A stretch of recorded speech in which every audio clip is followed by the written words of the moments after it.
Hey everyone, Kyle Mike here from MLive.com, joined by Justin Rogers. It is that time of the week, prediction time, Lions, Vikings. Justin, who you got?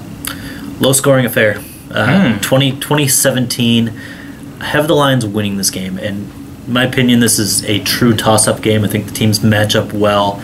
I think the Lions' talent is a little deeper, but Vikings historically have held this offense in check despite the weapons, so I don't expect this to be a scoring bonanza for the Lions. Well, if we want to talk history, we can talk recent history. The Lions are actually 6-3 against the Vikings in their past 9. That's their best 9-game stretch ever against the Vikings, which is kind of hard to think about.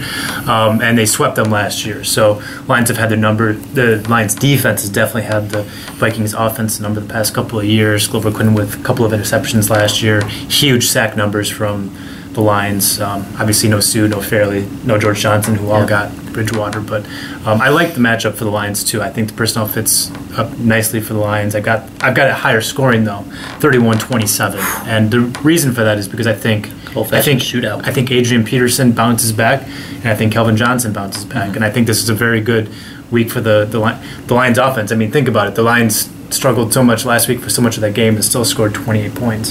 I know 7 came on the pick 6, but train wreck second half. But you saw in the first half what this offense is capable of. I think the Lions get it done. I just think Kelvin Johnson will be able to bounce back and lead this offense. The difference to me is Teddy Bridgewater versus Phillip Rivers. Rivers is an incredible veteran who was able to pick apart some of the deficiencies in the Lions' defense. Bridgewater's a good young quarterback. I think he's on the rise. I think he's going to be good for a long time. But the glaring stat for me in their loss to San Francisco was he held on to the ball on average longer than any quarterback in week 1. That was the problem is Rivers just picked apart the Lions' defense, and he did it quickly. If Bridgewater's going to hold on to the ball a little bit more. That's going to give the pass rush more time to develop. You know that the Lions' secondary guys can cover in those deeper levels.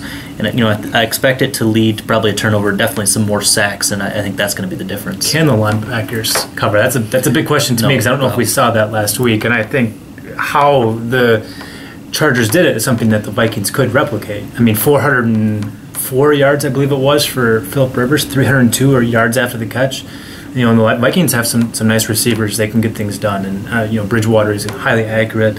That's a concern I would have about the defense. They do have a week of experience under the belt, which maybe helps, but it's curious what's happening right now with Travis Lewis starting over to here Whitehead. I still think Whitehead's the better player, but obviously coaches see something that I don't. Josh Bynes is out there instead of DeAndre Levy. That's a huge drawback in terms of pass coverage. And then Stephen Tulloch, maybe he bounces back, but he certainly struggled last week against the pass as well. Yeah, you mentioned it, 302 yards after the catch. That's the stat that has to be fixed. I mean, there's no question about it. The Lions blew 12 tackles, 9 in coverage last week. Teddy Bridgewater in the opener, despite not a very good offensive performance against San Francisco, was 16 of 19 on passes, 10 yards or closer to the line of scrimmage.